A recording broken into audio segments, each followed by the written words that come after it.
hello, everyone, and welcome back to the Coffee Break Podcast. As you know, we keep talking about this. Bullying and incivility happen because they can. And it really takes dedicated leaders like all of you to do something about it. And that's really what this podcast is all about. It's about giving you the practical skills and tools that you need to do something about bad behavior. And today I am beyond excited to welcome Dr. Emily Chase to the show, who Emily and I are going to have a conversation about how do you really transform your culture. So Emily, thank you so much for being on Coffee Break. Welcome. Thank you so much for having me. I'm really excited about this. It's going to be great. Yes, I've been looking forward to this conversation because you and I, although we could talk all day and all night about culture change and leadership, and I'm really excited for the conversation that we're going to have today, again, to give our listeners some more tools for their toolbox. And so I'd like to officially introduce Emily. Dr. Emily Chase is a Senior Vice President of Patient Care Services and Chief Nursing Officer for the University of Chicago Medical Center. In her role, she has oversight of inpatient operations, including pharmacy, laboratory, respiratory. Is there anything that you don't have oversight for? No, I guess that's a lot. I know you do have a lot on your plate. Emily joined UCMC in 2010 as Manager of Nursing Education, and most recently, she served as Vice President of Women's and Children's and Emergency Services, where she had direct oversight for the operations of Comer Children's Hospital and the emergency and trauma services in adult and pediatrics. Emily holds a bachelor's in nursing and a doctoral degree in nursing administration from the University of Illinois at Chicago. Emily is a certified nurse executive through the American Nurses Credentialing Center and is a fellow of the American College of Healthcare Executives. And Emily and I first met when she was in her executive role at Comer Children's because I was doing some work there. Yeah, I was doing some consulting there, and Emily and I met. And I tell you what, it's the first time I met Emily, I just knew that she had those leadership characteristics that we all look for in an amazing leader. And can I tell them? She's also a Yinzer. Both Emily and I are from Pittsburgh. And so we were doing all the Yinzer, the Pittsburghese language, and we always have a really great time when we're together. Yeah. Fast friends. But when you're both from the same hometown, it's really easy because we always have something to talk about. It doesn't matter what, but whether it's Pittsburgh sports or Pittsburgh accents, we've always got something good to talk about. Yes, we do. And we both have a love of Pittsburgh, even though we don't live there anymore. So it was just right from the beginning. I like how you said that we were fast friends. And what I really have appreciated about your leadership, Emily, over the years is your ability to actually transform your culture. I mean, let's face it, Chicago, large hospital, not the easiest to, transform culture. So what I'd like to talk to you about is what are some of the ways or the strategies, that you've implemented at UCMC that have enabled you to transform your culture? I know you've done a lot of work with your shared governance, and I saw evidence of that, professionally and personally. But yeah, I just love your input on this. Yeah, so I can say three things that I think have really helped transform culture. You hit on one of them, which is doubling down on shared governance, right? And that importance of our frontline shared governance leaders really having a say and moving the culture in the way that they want it to. It's not my culture, it's their culture, right? And so whenever you kind of flip the script and you allow your frontline staff leaders to really own pieces of how you're going to transform, it's so amazing to watch them grow as leaders in their own right. I was just at a conference last week where our shared governance leaders, staff, were presenting about how shared governance can drive excellence in an organization. Talk about a proud mom moment. I'm sitting there in the audience tearing up, right? Because that's really what you want to see is you've handed over the ability to transform a culture to your frontline, which is, I can't think of anything I could be more proud of. So that's amazing. The second is Yeah. authenticity and showing Mm-hmm. up as your authentic self, right? And that takes time, coaching, energy, but making sure that leaders Mm-hmm. feel like they can be themselves. We don't have to be so serious all the time, right? You don't have to fit into a box. You don't I want your quirkiness. I want your crazy out of the box ideas. I want to have fun, right? Those are the ways that staff are able to see their leaders as approachable because we're humans, right? Because we're just Right. we're just You don't like pretend you. to be. That's right. Yeah. And it's okay to be able to come at it from an authentic point of view. And then the third I would say is spending time with the front line, right? Your day can get so Okay. consumed as a leader, but spending that time with the front line, that time is never wasted. It's always a good investment. So we can talk about all three of those things, but those are Yeah. my three keys. Yes. Oh my gosh. I absolutely want to unpack these. And when you started talking about shared governance and empowering your employees to actually be part of really the decision making, and that's not always easy to do.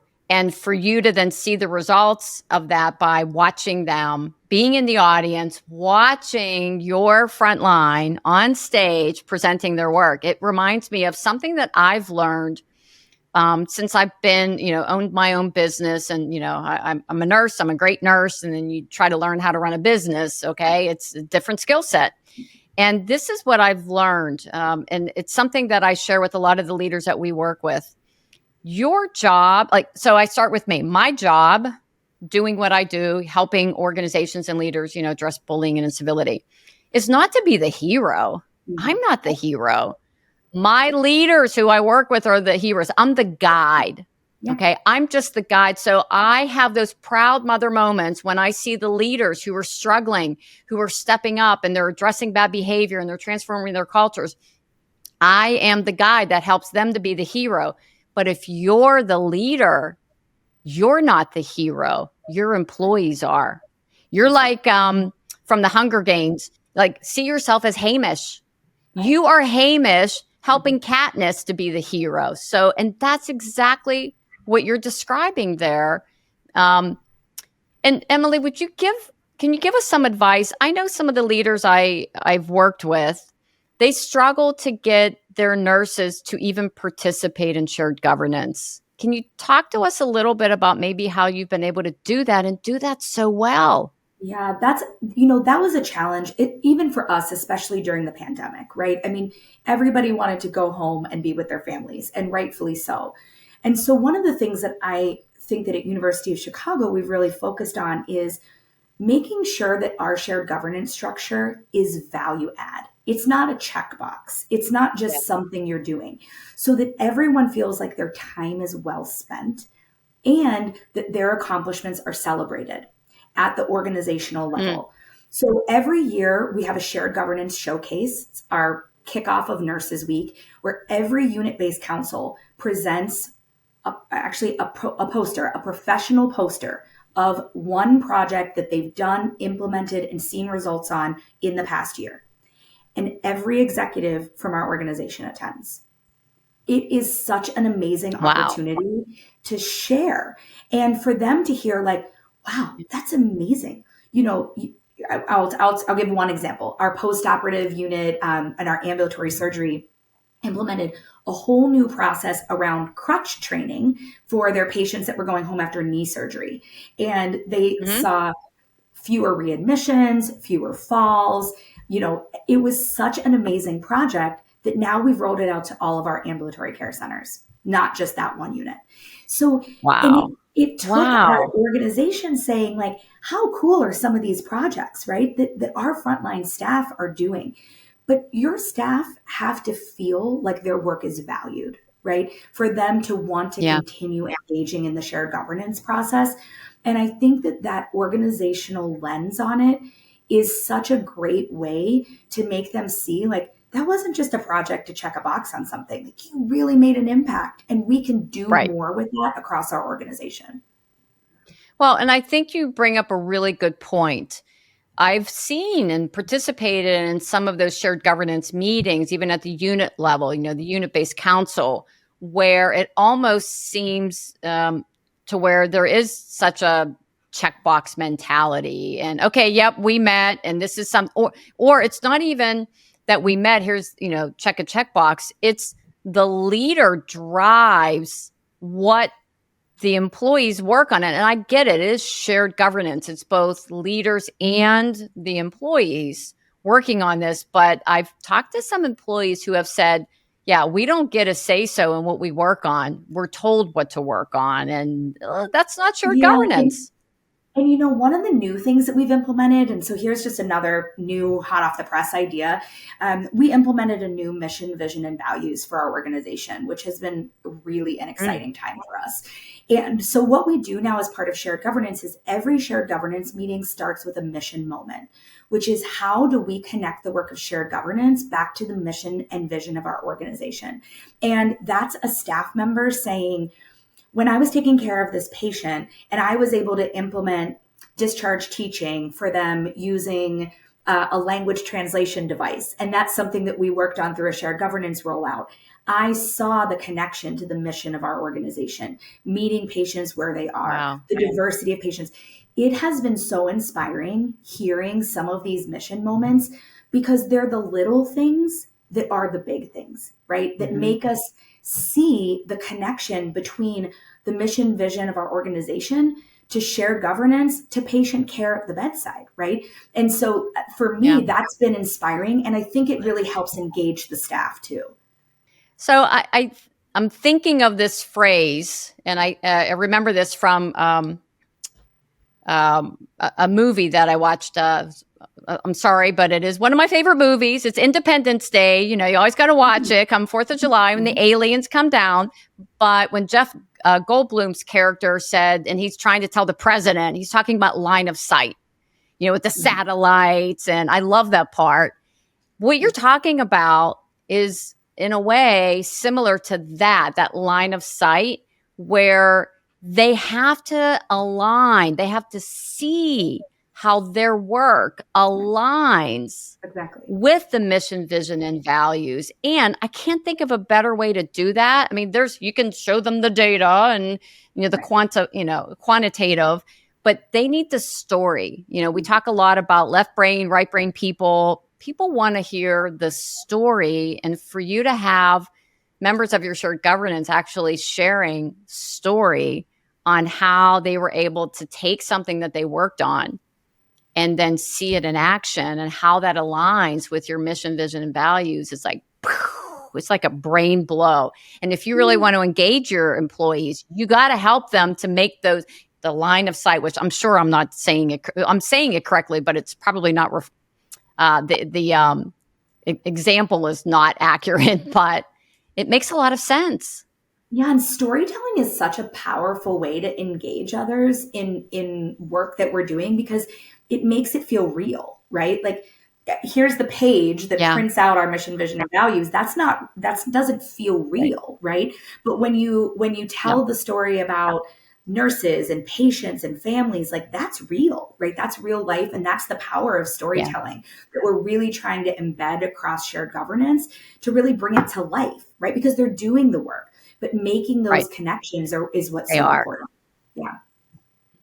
Well, making those connections and showing them the positive impact that they're making too, and to celebrate them. We had an interview with a recognition expert, Sarah McVannell, and she really talked about the power of recognition and showing appreciation. And it's not pizza, it's not a box of cookies that show your employees you care about them. It's recognizing their accomplishments and recognizing their good work. And it really sounds like you're doing that, and you're doing that so well. So thank you. I'd like to talk about, you said your second strategy. let's talk about what authenticity means and how you've been able to really convey that. Because I know you are, you get what you get with Emily. Like, she Yeah. is who she is. She doesn't have a on stage and off stage, different persona. How do you inspire that sort of understanding, that mindset with your entire leadership team? One thing that I will say is that it is a role modeling piece, right? When people see you being an authentic leader, they feel comfortable doing that themselves, right? And so you can't Sure. just say to do it, you have to do it. With me, what you see is what you get, for better or for worse, right? I'm honest, I'm transparent. I'll sometimes start an answer to a question with a staff member by saying, "You're not going to like this answer, but I'm going to tell you anyway." Yep. And Mm-hmm. it sets up, I'm going to give you the whole truth, even though I don't think it's exactly what you want to hear, right? For instance, we're not building a new parking facility. Parking is the hot topic right now. We're not building a new parking facility. Oh, So, it's sad news, but I'm going to be honest with you about where we're at with, our parking constraints across our campus. So I think that role modeling that is really important for our teams to be able to see kind of what an authentic leader looks like. I can mm-hmm. joke around, sometimes sarcastic, give the old eye roll. I think sometimes it's Sure. important for people to see you as a human, right? One thing that we did, Right. I developed an executive leadership team under me, which is, we call it the Office of the CNO. So it's basically my direct reports. Mm-hmm. And Mm-hmm. rolling that out to the organization, I made a really intentional choice to do a fun but personal Q&A with all of the leaders, including myself, right? What's your favorite thing to do on a Saturday morning? Like, what's your Yep. favorite vacation spot, right? This was a totally uncomfortable experiment for them. Like, they were like, well, should I actually say, Really? like, I like to sleep in and like sometimes I don't wake up till noon? I was like, 100%. Like, people need to know that that's who you Yes. are, right? And so this is now a few years ago. Wow. People still talk about this. Like, I loved when we started getting to know our leaders as humans, as people. And this Yep. does not mean like bearing your soul but just like showing up and being like, I've got a True. dog, I've got kids, right? And, there's a really good interview. It was a 60-minute interview with Brene Brown, who I just love, where she talks Mm-hmm. about the difference between being an authentic leader, and that doesn't have to look like laying all your cards on the table and, giving all your personal Right. information. But it also looks like you don't have that armor on all the time. And that's so Right. important, right? For people to know, like, wow, she's someone I could actually talk to. And that makes such a big difference, I think. You could not be more right. And I think a lot of times, especially some new leaders, they think that they have to have that game face on with their staff all the time. Now, there is a part of that is true. Like, they will watch you, how you walk into your department that day. They will watch to see, what kind of a mood that you're in. But from the perspective of just being, even vulnerable to say, I made a mistake, That's right. or boy, that I didn't handle that well. There was a leader we were working with, and there was a real disconnect between her and her staff.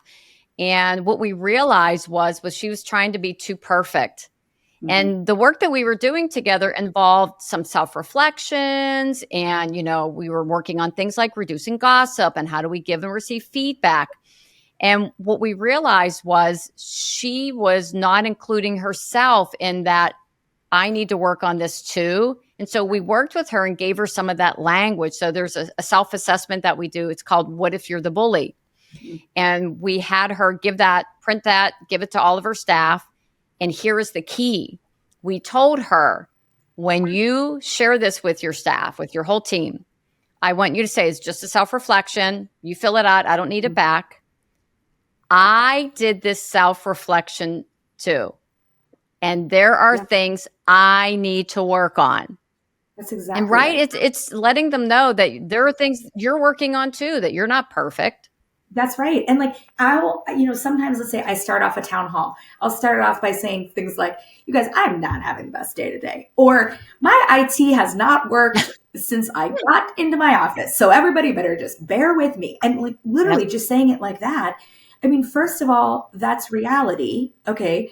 I said the one day I was like, well, I had a flat tire on my way in. So I'm hoping that's the down point of my day, but just, and then you get Yes. people in the chat being like, oh, I had a flat tire last Tuesday. Isn't that the worst? Right? Just opening things up. And it doesn't have to be anything huge or different, but you don't have to be perfect. You don't have to be on stage all the Yeah. time. Right.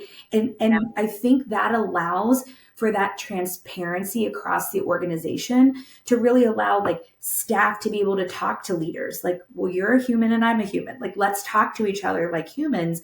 I think it just can make such a huge difference in culture. Oh my gosh, you're spot on. I just had a conversation with another chief nursing officer just a few days ago, and she was telling me where a time recently where she was rounding, and she's a former ICU nurse. And so when she rounds, she always says, "Oh, let's start with the ICUs," because that's her comfort zone. That's where she wants to start. She gets excited to go there. And she saw that a patient was sliding down in the bed. So she grabbed the nurse and said, "Hey, let me help you. Let's pull the patient up." And she's newer in her role. And the nurse looked at her name badge and saw that she was the chief nursing officer. And she said her demeanor, everything changed, about her because she was, "Oh my gosh, you're the chief nursing officer." And she got really nervous and ended up saying, "Oh, I'll get somebody to help me." And very wise, she said, "I'm still a nurse. Like, I'm still a nurse. Yes. And I know that, and Right. obviously your patient's a wiggler. Let's pull the patient up." It wasn't that, "Oh, your patient's slouching, and that's terrible." But she has a very similar philosophy as you do. It's, I'm a human being just like you. I'm a nurse just like you. I just happen to be your chief nursing officer, but I'm still a Right. nurse. I If always say you're I was a nurse. listening to this and Nurse you're a first. respiratory director, you're still respiratory therapist. Yeah. That's right. Same Yeah. thing. Nurse first, Yeah. forever a All nurse, right. right? I mean, So, same with you. well, I don't know if you've ever had this happen to you because the term nurse is in your title. But I know myself, I've had this business for 12 years. And, some people have even introduced me as, and Renee used to be a nurse. Or they'll say, "Oh, you're not a nurse anymore." Yes. I'm like, Yeah. "What?" I think that gets me more than anything. Like, I am still a nurse. Okay. Same. I don't know. They probably don't say that about you, but I think once you get into that executive role, they don't think of you as a nurse anymore. That's right.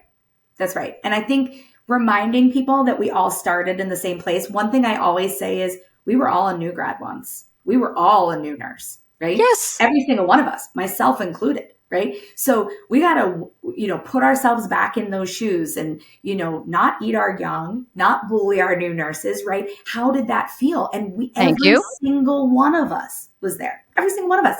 So when you say it like that, and then people are like, yeah, Yeah. I was a new nurse once, right? It kind of gives the realization of putting yourself back there. Yes. Oh, I remember.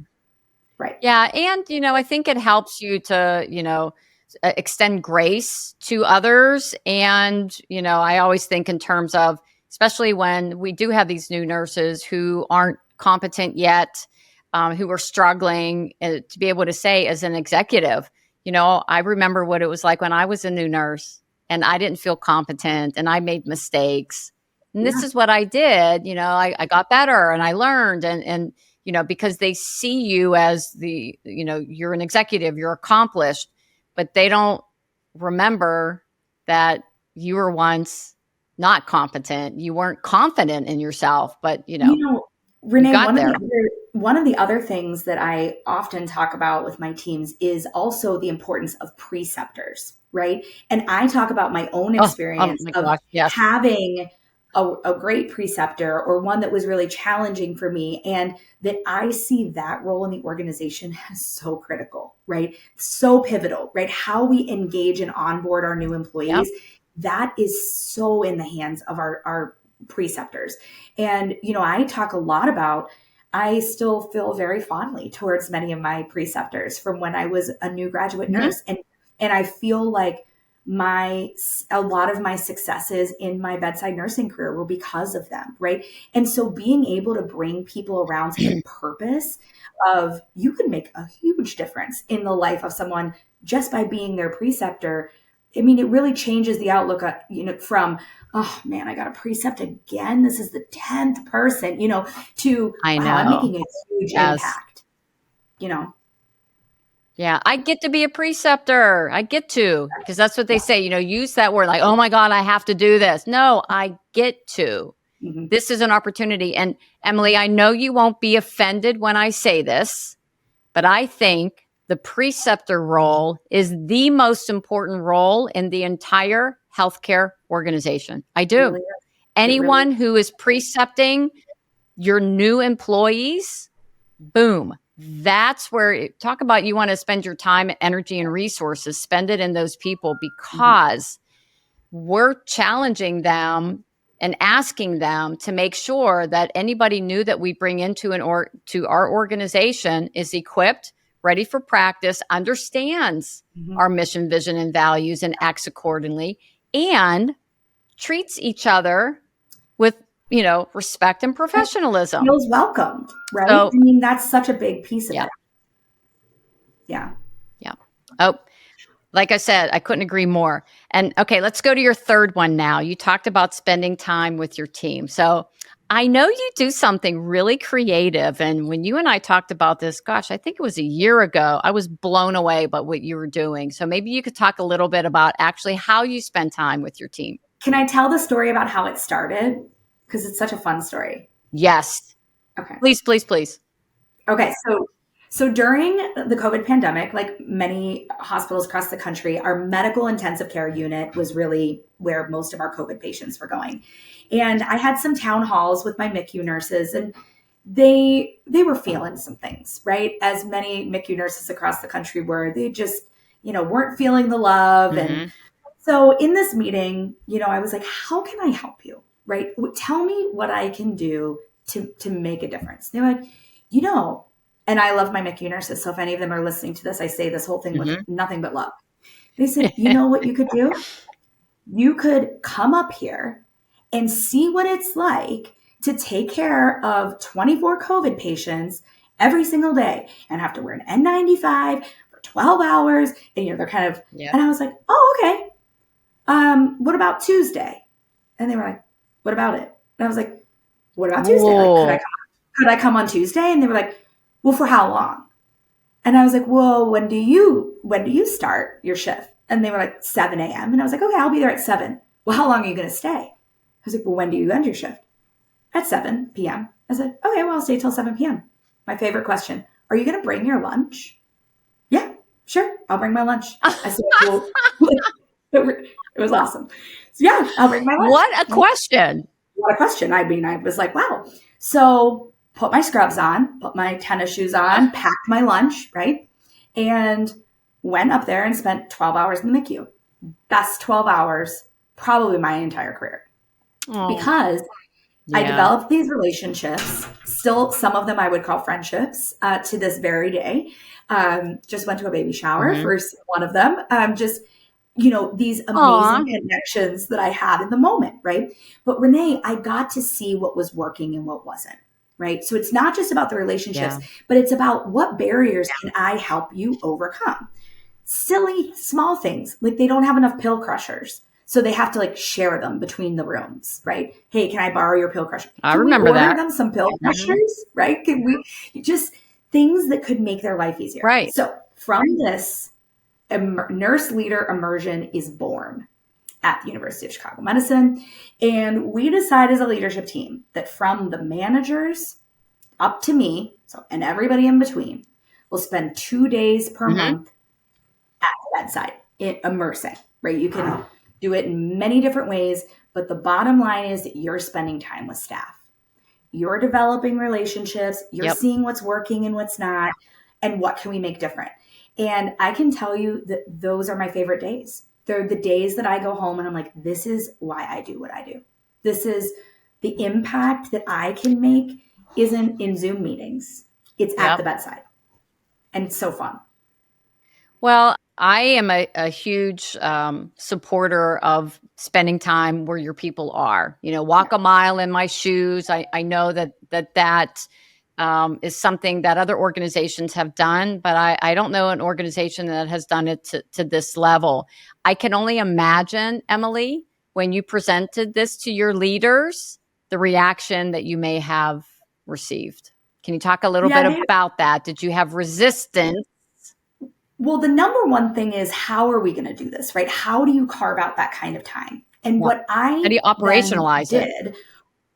Right. Like, I went to my peers, my other executive leaders in the organization, said, hey, this is what we're going to be doing. Well, guess what? Then they all started joining. They were like, well, what day is it? Can we go too? Like, we should be with our EVS workers. We should be with our patient transporters. So then everyone jumps on the bandwagon and says, well, it's not just you carving out the time. We should all carve out the time. So it became kind of this organizational culture shift of, how do we all get out there and spend the time? So the time was a big piece. But then just kind of that comfort level, right? Of, what do I say? What do I do? How do I develop those relationships? And it just takes practice, Renee. I mean, I have moments too where it's kind of like a little awkward at the beginning of the immersion day, and people are like, can we say what we want to say? How should we act? It gets better over time. Now units fight over, well, you haven't been to my unit yet. When are you coming to immerse on my unit? Oh, wow. And then the other piece is, our second phase of this was what we call reverse immersion. So our staff now have an opportunity to immerse with the nurse leaders and spend a day seeing what it's like to be a nurse leader. And, I had this amazing nurse who spent the day with me, and I felt a lot of pressure, right? Like, I hope she doesn't think I'm like boring or like, the end of the day, she wrote me a letter, handwritten, that said, I had no idea how every hour of your day is advocating for me. Like, I mean, that. Whoa. Right? It's like, that's exactly That's a goosebump moment. It really was. And so the impact of that reverse immersion, it doesn't necessarily mean that nurse wants to be a nurse executive, but it's that they understand what your leaders are doing. And it's not just sitting in an office checked out it's advocating for you to have resources, to be able to deliver better patient care, to have better access to quality outcomes, right? And so that has been equally as impactful. I would say both ways that the immersion experience goes has been equally as impactful. I can see that, because first of all, it allows the leaders to see what it's really like. Even though we've all been at the front line at some point, the longer we are away from it, and to your point earlier, the pandemic has really changed a lot of the day-to-day, what we do, especially in the inpatient, in all departments. And so for them to see that you're willing to be a part of their work, I think that alone is transformational. But then to have them spend time with you, because you know what they think. I remember when I was an educator, and I used to say, everybody thinks you do as an educator is sit in your office and build PowerPoint presentations. They think that's all you do. When you're a leader, they think that you just go to meetings all day long and check email. And that couldn't be farther from the truth. And it's not to say, my work is really hard and I want you to see that, but it's really, I just want you to step into my world and see what we do here from using this lens. How you view the delivery of healthcare through the lens of a CNO versus through the lens of a brand new nurse or an experienced nurse, or, fill in the blank. Wow. Okay. Lots of goodies in this episode. So, all right, we're going to recap. You talked about the importance of, really, it's empowering your employees, and you use the shared governance as an example. And I'm going to reinforce this, that your role as the leader is truly to empower your employees and help them to shine, because then they'll feel recognized, appreciated. We also talked about being authentic, being who you are as a human being, because when you're not, your staff, they know, they can tell if you're not being your true 100%. self. Yeah. Um, and to even show some of that vulnerability. And then you've got to spend some time with your staff where they are. And I think those three strategies are what helps you to create a healthy work culture. And when you have a healthy work culture, even having that is a way that you can start addressing bad behavior, because I think it naturally occurs that the healthier, the more empowered, the more visible the leaders are with their employees, the less disruptive behaviors you'll see. I So, oh agree. my gosh, I'm really excited about this, and having the listeners really learn from you and what you've been able to accomplish. So, is there any last action or any last words of wisdom you'd like to impart on our listeners? Okay. I'm going to say one other thing, which is you've also got to have fun and you've got to celebrate your wins. Oh, Healthcare is okay. so serious, Yeah. right? And it is serious. It's life and death. Truly, we're taking care of patients. It's serious Yes. enough. And we don't need to add to the seriousness of it. It's okay to Yeah. celebrate, to have fun. I always say, like, nothing like a good food truck to get everybody bonded together. Eat some churros, have some hot chocolate, That's and true. come together and have a good time. There's nothing wrong with that. And I Yeah. think in healthcare, and the pandemic's a great example, right? We couldn't eat in the same room. We couldn't be together Hmm. without our masks on, right? Now we have more opportunity to get back to ways to connect, to have fun, and to celebrate the work of our teams. Don't let even a small Yeah. win go by without celebrating it. And because look, you've got tons of opportunities, we all do. But celebrating where Yep. you have the wins never is a bad use of time. Yes, I've seen, and you're right. The healthcare is a serious business, but I've seen, even with the seriousness of it all, even during COVID, um, teams getting together and just having fun. And we know that when people are laughing, they're reducing their cortisol levels, which leads to, burnout and all of those things. And I appreciate that you've recognized that, and you're actually doing something about it to, recognize and appreciate your employees, and also do that in a way that's fun. And I just love everything that you're doing, Emily. So I wanted to thank you for sharing that with our listeners. I know you're an avid reader like I am. Maybe you can share just either something that you're reading or a book that you would recommend for other leaders. What would you say? Yeah. So, one of the things that I always go back to, especially as new leaders are coming into their roles, is a great book that was recommended to me by one of my mentors when I took on a new role, which is called The First 90 Days. And it really talks about how you transition as a leader into a new role. And I've never not recommended it to someone who's coming in, but I also find that book, like, keep it on your shelf, okay? And it doesn't have to be a new role. It can be a new challenge, can be a new experience, a new Mm-hmm. initiative. The principles in that book apply across so many different things. So I recommend it a lot to leaders, not just, oh, you're a new nurse manager. Yes, that as well, but also Right. those that are taking on a new department, right? Building a new shared governance model, right? That's the first 90 days of anything new applies to that framework. So love that book, highly recommend it. And it's one, keep it on your shelf. And even when it gets dusty, take it off and dust it off and get it back out again. Yeah, I think you're right. It's one of those books that it's a reread, because That's every right. time you read it, you pick up something else. And I really liked that your approach to it, it's not just when you change roles, but maybe you've got a new project or a new challenge or some new responsibility. I think the strategies and the mindset in that book apply nicely in those situations too. I So agree. thank you I for that. agree. It's so funny. I always ask people, what are you reading? What would you recommend? And so now my list is getting very long. The books that I want to either reread or read for the first time, because I haven't read everything. And for some selfish reasons, that's why I always ask the question, because I want to find out what other people are reading so that I can read them too. But I know Well, the listeners out it's there right now are looking for help. Well, yeah, looking and for help. one thing that I recommend to other leaders, I live in the city of Chicago, obviously, so everything is traffic, no matter where I go. Mhm. And I am an avid Audible listener. So Audible is the Amazon product where Oh, you can yeah. listen to books. And it actually, I have found, helps with my decompression after work, helps with getting my Hmm. mindset right going into work. So when leaders ask, like, your work life balance, right? How do you kind of wind down?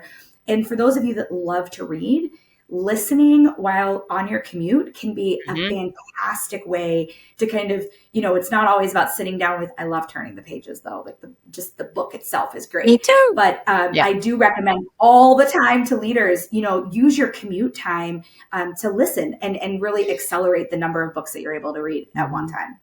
Yeah, it's I've heard this, turn your car into a mobile classroom, and it could be the same, so you listen to audios. Me personally, I listen to a lot of podcasts, okay, There you go. when I'm getting ready in the morning, when I am commuting somewhere, when I'm traveling. But I love making use of that available time during your transportation back and forth to work to do something that's nourishing for your brain Agree. and nourishing for your soul at times. So, Yeah. well, Emily, thank you so much So much fun. for being willing to share your strategies, and I think they're just spot on, and you're going to help a lot of leaders who are listening today. And just really thank you for your great work and cultivating healthy work cultures. I'm really proud and impressed with the work that you've been able to do. Well, thank you so much. And thank you for having me and letting me brag on, it's not my work, it's the team's work. So letting me have that proud mom moment and keep See? bragging on all of them. But thank you for highlighting all of the wonderful things that the nursing team's doing at University of Chicago. I know you're one of our biggest fans, so we appreciate that so much. I am. I am one of your biggest fans. You have a lot of really good, as I usually say, humans working, and some of your nurses, we still stay connected. We still chat and email, and they're in our community. And it's just, I see them sometimes when I'm at a conference. They'll come Oh, yeah. over, the whole group of them, and we get our little Mhm. selfies, Yeah, and I so love it. it's a lot of fun. So yeah, you're doing great work there. Thank you. And of course, thank you for listening and for doing your part to cultivate and sustain a more professional and respectful work culture. Remember, the way we treat each other is truly just as important as the care that we're all providing. So, thank you so much for listening. Take care.